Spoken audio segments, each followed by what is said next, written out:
I want to talk about Derrick Lewis, the Black Beast. Heavy underdog yesterday. A lot of people didn't really expect him, to win. I mean, to be honest, I saw something actually on Twitter, and they said, "Is Derrick Lewis the best fighter in the UFC?" Because we never get to see. He's apparently a blue belt in Brazilian Jiu-Jitsu, but we never see any Jiu-Jitsu or any wrestling. He jokes, "Oh, I'm going to wrestle him," but he's not. He's just taking the piss because he's just a funny bloke. But he's essentially got two dynamite hands, and those are what going to take you out. Surprisingly athletic and flexible when it comes to kicking. He does some jumping switch kicks sometimes, but that's probably not going to knock any people out because they're quite slow. Derrick Lewis has just got these two hands. He can knock out anybody. And I expected Curtis Blaydes to actually win. Curtis hasn't lost to anyone prior to yesterday. Hadn't lost to anyone other than Francis Ngannou twice. Yeah. Right? So I was expecting Curtis Blaydes just to... Curtis looked really good in the first round. It looked good in the first round. Well, coming into the fight, Curtis Blaydes was actually the heavy favourite, like you said. Curtis Blaydes has actually never been an underdog in terms of the betting. I know. He was a minus 450 favourite, and Derrick Lewis is a plus 350.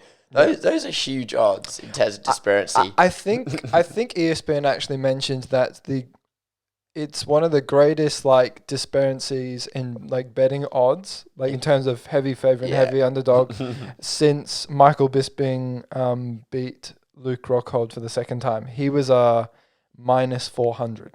Oh, so it was even more dramatic. Oh. Yeah. Derrick came out swinging. He clipped him right there in the first round a little bit and took a few steps back. He did, yeah. And then he hit him with Curtis hit Derrick with some really good combinations. He hit him with a left and a right hook, and then he went straight for a leg kick and actually wobbled Derrick Lewis all the way back to the cage. Yeah. He definitely had him on the back foot for sure. Yeah, and then Michael Bisping was taking note on the commentary saying, "Oh yeah, Derrick, don't worry about it. Derrick Lewis, he loves to play possum." He does. There's times when he's kind of not though. I think in the Travis Brown fight, he gets hit with a body shot, and many times, and he just covers up like this. Yeah. And he goes like that, and he actually full on runs away. Yeah. Didn't he say that's, I got here, just go do a boo-boo or something? Yeah, no, I think he'll say something like, I just needed to take a shit or something. He'll just say something like that. But Blaydes was doing really well with distance control, and he was doing a lot of stand-up because I think everyone was expecting Curtis just to go straight down for the takedown, just wrestle them for 5 rounds, right? Yeah. But that obviously strategy, he has to kind of set things up. So he was trying to set up things for combos, and it didn't work out for him in the second round. The first round, he did really well with distance control. He was not doing that many combinations at the start. Closer to the end of the round, he started to pop his jab, and he started to find a home for that jab. Second round, a little bit more success, but then he starts to look for the takedown, and he chose to do the takedown at the worst possible time. Yeah. Head on the outside, on the outside, Derrick Lewis's right leg. Just goes straight into a right uppercut from Derrick Lewis, and it's one of Derrick's best KOs.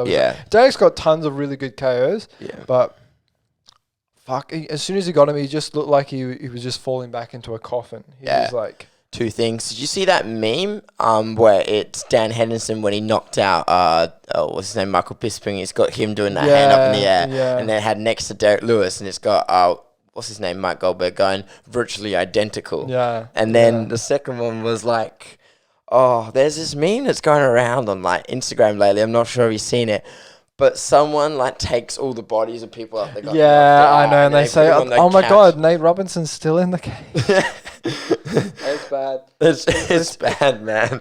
It's so disrespectful. It is, but it's funny. It's unfortunate for Curtis because I think he was going to move on to fight either. I mean, nothing's set in stone. Yeah. I know Jones is supposed to fight the winner of Francis and Stipe, but you never have any idea if Francis or Stipe one of them fights, and the other one, and they get injured, and they're not able to have a successive fight right afterwards.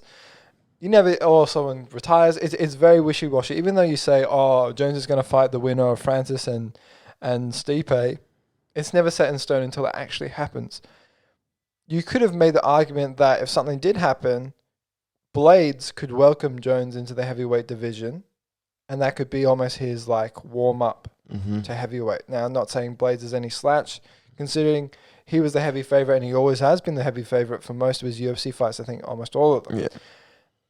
But it really didn't work out for him because he went for the takedown the worst possible time, and he just got caught with an uppercut, and it was a very short uppercut as well. It was very, very short, but you cannot deny the power of Derrick Lewis. That's the thing. That's what it takes with someone like Derrick Lewis. Sometimes that's all it takes is one shot, considering that Derrick said his body just couldn't wake up. He said in his post-fight interview... Yeah, that's true. He was really tired. His body just did not wake up. He said it's happened to him before and just couldn't get him going. And when one thing that he says it was almost instinct when he went for that second takedown, he went straight into his uppercut because he said he'd been working a lot on his takedown defense.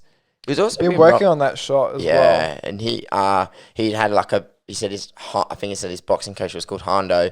He was were helping him work a lot on that. He also mispronounced his own coach's name. He mispronounced his own coach's name. He went Hanzo. Hando. Like, what the fuck? You don't know your own boxing coach's name? Well, there was one other thing that really caught my attention throughout that whole fight was Herb Dean stopped the fight at one point at the end about the eye pokes. Derrick Lewis got poked in the eye by Curtis Blaydes, and then he said to him both, stop putting your hands like this. They've made that clear that if you have open palm, and a lot of people do meet with open palm, you have to have your fingers up, not forwards. Because forwards is literally, I mean, to be honest, I don't think it does anything. If you've got open hand up in the air, usually they still go like this. Yeah. Anyway, and still catch people in the eye or go like that. Yeah. I don't think it does really much. But even Derrick got poked in the eye, and then Herb was like, "Nah, he didn't poke you." I was like, "I'm pretty sure he did." And then he said he had Cheetos in his eye. Yeah, I think Herb has been slipping a little bit. I honestly think Herb has been slipping because did you see how far away from them? How he was at the opposite end of the cage, and he was his butt was almost on the cage. Yeah. Watching Curtis Blaydes get knocked out by Derrick Lewis, and he was like. And then he just strolled over. He just strolled over. Yeah. And, I mean, to be honest, it's pretty hard for a fighter to switch off that intensity. Yeah. If they've knocked them down, and some people wake up during that and get out of there without doing any shots. But to be honest, it is the refs' fault for not getting there. And he got a few more shots in there. But that's Herb's fault. And Herb really should have been there a lot faster. I think these Herbs really need to work on their 50-meter dash. Yeah. The 20-meter dash, because that's fucked how long he took. He was like jogging on a treadmill. Like, no. Like he was about to go like the door was about to slam, or he was picking up milk from the shop. So he looked like Well, what is it? There was a bit of back and forth in the cage between Curtis's corner and Derrick, and he was pointing at Curtis, and he says, "Hey man, it's not my fault," and because it's really the rule is to fight until the referee pulls you off or waves you off. Yeah, because we've seen the opposite before, where a fighter gets knocked down and celebrates too early, and the fight's still going. Yeah. It's a bit of a two-way street,